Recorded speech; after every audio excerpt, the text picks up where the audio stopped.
রাষ্ট্রপতি নির্বাচনে ভোট গ্রহণ চলছে। ভোট দিয়েছেন ভারপ্রাপ্ত রাষ্ট্রপতি ও প্রধানমন্ত্রী। ভোট দিচ্ছেন ৩৪৯ জন সংসদ সদস্য। বঙ্গভবন ছাড়লেন ভারপ্রাপ্ত রাষ্ট্রপতি হাফিজউদ্দিন আহমদ। বিদায়ী গার্ড অফ অনার প্রদান। এবং স্বাস্থ্যমন্ত্রীর সঙ্গে ভারতীয় হাইকমিশনার দীনেশ ত্রিবেদীর সাক্ষাৎ। কলকাতার হোটেলে অগ্নিকাণ্ডে মারা যাওয়া ব্যক্তিদের মরদেহ ফিরিয়ে আনতে সহযোগিতার আশ্বাস। দেখছিলেন সংবাদ শিরোনাম, এবারে বিস্তারিত। দেশের ২৩তম রাষ্ট্রপতি নির্বাচন চলছে। ১৯৯১ সালের পর আবারও সংসদ সদস্যদের ভোটে নির্বাচিত হতে যাচ্ছেন সংসদীয় শাসন ব্যবস্থার পরবর্তী রাষ্ট্রপতি। জাতীয় সংসদের চিফ হুইপ জানিয়েছেন, আজকের মধ্যেই নির্বাচনের ফলাফল ঘোষণা ও গেজেট প্রকাশিত হবে। এদিকে বিরোধী দলীয় চিফ হুইপের অভিযোগ, মুখে সংস্কারের কথা বললেও সংবিধানের ৭০ অনুচ্ছেদ বহাল রেখে নির্বাচন আয়োজন করায় সংসদ সদস্যরা স্বাধীনভাবে ভোট দিতে পারবেন না। নাবিল জাহাঙ্গীরের রিপোর্টে দেখুন বিস্তারিত। দীর্ঘ ৩৫ বছর পর সংসদ সদস্যদের ভোটে গণতান্ত্রিক পদ্ধতিতে হচ্ছে রাষ্ট্রপতি নির্বাচন। সংসদে নির্বাচনী কার্যক্রমের সূচনা করেন এই নির্বাচনের কর্মকর্তা প্রধান নির্বাচন কমিশনার এএমএম নাসির উদ্দিন। সংসদ সদস্যবৃন্দ, ভারপ্রাপ্ত রাষ্ট্রপতি ও জাতীয় সংসদের স্পিকার হাফিজউদ্দিন আহমেদের ভোট দেওয়ার মধ্য দিয়ে শুরু হয় ভোট গ্রহণ। এরপর একে একে ভোট দেন প্রধানমন্ত্রী তারেক রহমান, বিরোধী দলীয় নেতা ডাক্তার শফিকুর রহমান সহ অন্যান্যরা।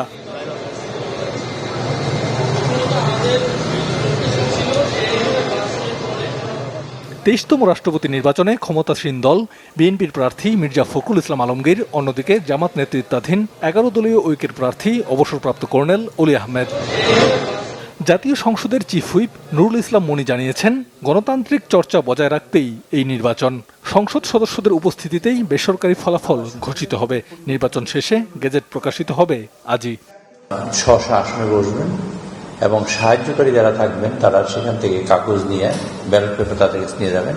তারা একটা মুড়িতে নিজের নাম লিখবেন এবং যেটা ভোট দেবেন সেখানে নিজের নাম লিখবেন। এই পদ্ধতিতে আমরা ২টা থেকে বিকাল ৫টা পর্যন্ত আমরা ভোট দেব এবং ৫টার পরে আমরা তখনই সকালের উপস্থিতিতে যারা থাকবেন তাদের উপস্থিতিতে ফলাফল ঘোষণা করা হবে এবং ফলাফল ঘোষণা করার পর বেসরকারি ফলাফল, তারপর আজকে যাতে প্রজ্ঞাপন হয় তার ব্যবস্থা করা হবে। এই নির্বাচনের মধ্য দিয়ে গণতন্ত্র প্রাতিষ্ঠানিক রূপ পাবে বলছেন সরকারের মন্ত্রীরা।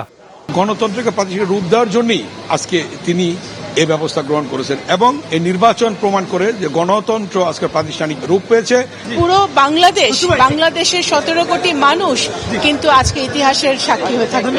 গণতান্ত্রিক ধারার জন্য আমরা লড়েছি, কষ্ট করেছি, জনগণ প্রাণ দিয়েছে, ত্যাগ স্বীকার করেছে, নির্যাতিত হয়েছে। এই ধারাকে আমরা অব্যাহত রাখতে হবে। গণতান্ত্রিক ধারায় প্রতিদ্বন্দ্বিতার মাধ্যমে নির্বাচন হওয়াটা উচিত এবং এই মুহূর্তটি সারা দেশের মানুষ প্রত্যক্ষ করবে, সরাসরি সম্প্রচার করা। আশা করি দেশের মানুষ প্রত্যাশিত গণতান্ত্রিক চর্চা দেখতে পাবে।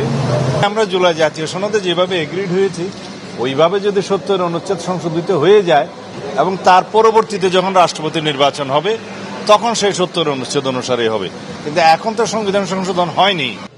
অন্যদিকে বিরোধী দলীয় চিফ হুইপ নাহিদ ইসলাম জানিয়েছেন, রাষ্ট্রপতি নির্বাচন সংস্কার প্রস্তাব অনুযায়ী না হলেও জনগণের কাছে রাজনৈতিক বার্তা পৌঁছে দিতে এতে প্রতিদ্বন্দ্বিতা করছে বিরোধী দল। তারা বলতেছে মুখে এই কথা, কিন্তু তারা দেখেন প্রত্যেকটা কাজ করতেছে আগের ধারাবাহিকতায়। ফলে রাষ্ট্রপতি নির্বাচিত হচ্ছে আমাদের যে ফ্যাসিবাদী স্বৈরতান্ত্রিক যেই ব্যবস্থা, যে সাংবিধানিক ব্যবস্থা ছিল সেটার ধারাবাহিকতা হিসেবে কিন্তু বর্তমান রাষ্ট্রপতি নির্বাচিত হচ্ছে, নতুন কিছু না। কিন্তু স্বচ্ছতা বজায় রাখতে নির্বাচন শুরুর ৫ মিনিট আগে থেকেই সরাসরি সম্প্রচার শুরু হবে। কাল শুক্রবার সন্ধ্যায় শপথ নেবেন নবনির্বাচিত রাষ্ট্রপতি। ১৫তম সংশোধনীর কারণে শপথ পড়াবেন ভারপ্রাপ্ত speaker barrister Kaiser Kamal. Nabil Jahangir, Bangla Vision, Dhaka. দর্শক, রাষ্ট্রপতি নির্বাচনের ভোট গ্রহণের খবর সংগ্রহে জাতীয় সংসদ ভবন এলাকায় রয়েছেন বিশেষ প্রতিনিধি আহমেদ সরোয়ার। চলে যাচ্ছি আমরা সেখানে। সরোয়ার, রাষ্ট্রপতি নির্বাচনকে কেন্দ্র করে সংসদ ভবনে উৎসব মুখর পরিবেশ, সংশ্লিষ্টদের প্রতিক্রিয়া আর ফলাফল ঘোষণার প্রতিক্রিয়া সম্পর্কে আমাদের জানাবেন। আমি কিছুক্ষণ আগে মানে 3:50 দিকে আমি সংসদ ভবনের ভিতর থেকে বেরিয়েছি। সেই সময় আসলে সংসদ ভবন মানে ভোট কক্ষ যেটাকে বলা হয় সংসদ ভবনের অধিবেশন কক্ষ, সেখানে শুধুমাত্র সিইসি এবং তার কিছু কর্মকর্তা মানে যিনি আজকে রিটার্নিং অফিসার নাসিরউদ্দিন সাহেব এবং তার কিছু কর্মকর্তা সহায়ক যারা আছেন তারা সেখানে অবস্থান করছেন। আর কোনো সংসদ সদস্য ওইখানে ছিলেন না। কারণ হচ্ছে যারা উপস্থিত হয়েছেন বা যারা এসেছিলেন তারা সবাই ভোট দিয়ে বেরিয়েছেন। এখন সবাই লবিতে বিক্ষিপ্তভাবে ঘোরাঘুরি করছেন, কেউ বিভিন্ন রুমে বসে বিভিন্ন তাদের কথাবার্তা বলছেন। এবং আমরা দেখেছি জামায়াত ইসলামী এবং বিএনপির বেশ কিছু সংসদ সদস্য যাদের ভোট দেওয়া হয়ে গেছে তারা অনেকেই সংসদ ভবন ত্যাগ করেছেন। তবে কারোর সাথে আসলে আমাদের কথা হয়নি বা কেউ আনুষ্ঠানিকভাবে গণমাধ্যমের মুখোমুখি হননি। তো আমরা যতটুকু আলাপ করে জানতে পেরেছি যে 5টা পর্যন্ত অপেক্ষা করবেন। যদি এর মধ্যে আমাদের ধারণা আর কি যে হয়তো কয়েকজন সংসদ সদস্য আসছেন, তারা হয়তো বলেছেন, সেই জন্যই 5টা পর্যন্ত বা যতক্ষণ পর্যন্ত তারা না আসেন সেই জন্য অপেক্ষা করবেন। আপনি জানেন যে 5টা বাজে ভোট গ্রহণ শেষ হয়ে যাবে। তবে সব ভোট যদি হয়ে যায় বা যারা জানাবে যে আমরা আসবো না, তাদের বাইরে যারা উপস্থিত থাকার কথা তাদের সবার যদি ভোট গ্রহণ শেষ হয়ে যায় তাহলে ভোট গণনা শুরু হয়ে যাবে। তো আমাদেরকে এর আগেও চিফ হুইপ বলেছিলেন যে ভোট গ্রহণ শেষ হওয়ার সাথে সাথেই ভোট গণনার কার্যক্রম শুরু হবে এবং সেখানেই ফলাফল ঘোষণা করা হবে। আপনি জানেন যে সংখ্যাগরিষ্ঠতার যে অবস্থা মানে সংসদের সদস্যদের যে অনুপাত, সেই অনুপাতে মির্জা ফখরুল ইসলাম আলমগীরের আসলে রাষ্ট্রপতি হওয়াটা সময়ের ব্যাপার মাত্র, আর আনুষ্ঠানিক আইন মেনে আনুষ্ঠানিক ঘোষণা মাত্র। আপনি জানেন যে এই পর্যন্ত বিএনপির যেসব সংসদ সদস্য আছে সবাই যদি ভোট দেয়, অন্য কেউ ভোট না দিলেও যে মির্জা ফখরুল ইসলাম আলমগীর অনায়াসেই রাষ্ট্রপতি হবেন। এবং চিফ হুইপ আমাদেরকে নির্বাচন শুরুর আগে যে ব্রিফ করেছেন সেখানে বলেছেন যে আসলে তারা চাইলে এককভাবে প্রার্থীকে বিজয় করে আনতে পারতেন, কিন্তু তারা চান আসলে যে নির্বাচন গত 17 বছরে জাদুঘরে চলে গেছিল সেই নির্বাচনকে তারা ফিরিয়ে আনতে চান। এই গণতান্ত্রিক প্র্যাকটিস রাখার জন্যই আসলে আজকের এই নির্বাচন ব্যবস্থা। এবং তারা বলছেন যে এর আগে 91 সালে একবার নির্বাচন হয়েছে, আবার আজকে উৎসবমুখর পরিবেশে আরেকটা নির্বাচন হচ্ছে। এর আগে সবগুলো নির্বাচনই আসলে বিনা প্রতিদ্বন্দ্বিতা হয়েছে। তো ওনারা যে ভোটের কথা বলছেন, মানুষের ভোটাধিকার ফিরিয়ে দেওয়ার কথা বলেছেন, সেটার অংশ হিসেবেই আজকে এই ভোট কার্যক্রম। এবং আমরা অপেক্ষা করছি আসলে সিইসি বা রিটার্নিং কর্মকর্তার আনুষ্ঠানিক ঘোষণার জন্য। আপনি জানেন যে এরই মধ্যে সবাই বুঝে ফেলেছেন যে রাষ্ট্রপতি মির্জা ফখরুল ইসলাম আলমগীর, যিনি 23তম রাষ্ট্রপতি হিসেবে শুক্রবার শপথ নেবেন। সরোয়ার, অসংখ্য ধন্যবাদ আপনাকে। দর্শক, এতক্ষণ জাতীয় সংসদ ভবন থেকে আমাদের সাথে যুক্ত ছিলেন আহমেদ সরোয়ার। এদিকে বঙ্গভবনের শেষ অফিস করে বিদায় নিয়েছেন ভারপ্রাপ্ত রাষ্ট্রপতি হাফিজ উদ্দিন আহমদ। বৃহস্পতিবার দুপুরে আনুষ্ঠানিকতার মধ্য দিয়ে তিনি রাষ্ট্রপতির কার্যালয় ত্যাগ করেন। এদিন বিদায়ের আগে সশস্ত্র বাহিনীর একটি চৌকস দল বিদায়ী ভারপ্রাপ্ত রাষ্ট্রপতিকে গার্ড অফ অনার প্রদান করেন। তিনি সালাম গ্রহণ করেন এবং উপস্থিত সকলের সাথে বিদায়ী শুভেচ্ছা ও কুশল বিনিময় করেন। বঙ্গভবনের বিদায় অনুষ্ঠানে উপস্থিত ছিলেন রাষ্ট্রপতির সামরিক ও বেসামরিক সচিব এবং ঊর্ধ্বতন সরকারি কর্মকর্তারা। বিদায় নেওয়ার সময় হাফিজ উদ্দিন আহমদ দেশের শান্তি, অগ্রগতি ও সরকারের সাফল্য কামনা করেন।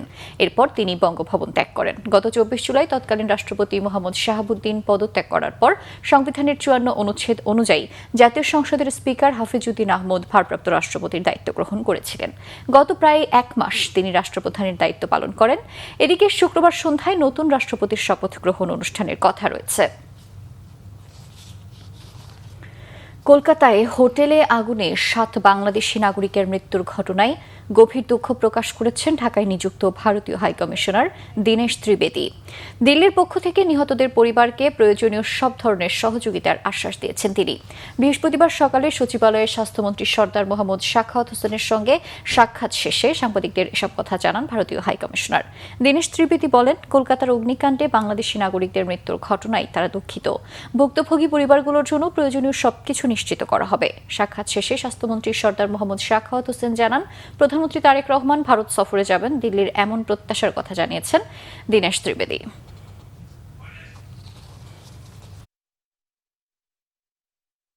প্রাইম মিনিস্টারকে দাওয়াত দিয়েছেন, এটাই শুধু বলেছেন। অনুকূল পরিবেশের বিষয়ে কি আজকে কিচ্ছু আলাপনে আমি উত্থাপন, it is the matter of our foreign ministry. এটা খুব দুঃখের কথা। আর ওইখানে যা যা করা আছে আমরা নিশ্চয়ই করব, কিন্তু খুবই দুঃখের কথা। এই ছিল এখনকার মতো। পরের সংবাদ সন্ধ্যা 6টায়। এর আগে 5টায় রয়েছে নিউজ টপ 10 দেখার আমন্ত্রণ রইল। এতক্ষণ সাথে থাকার জন্য ধন্যবাদ সবাইকে।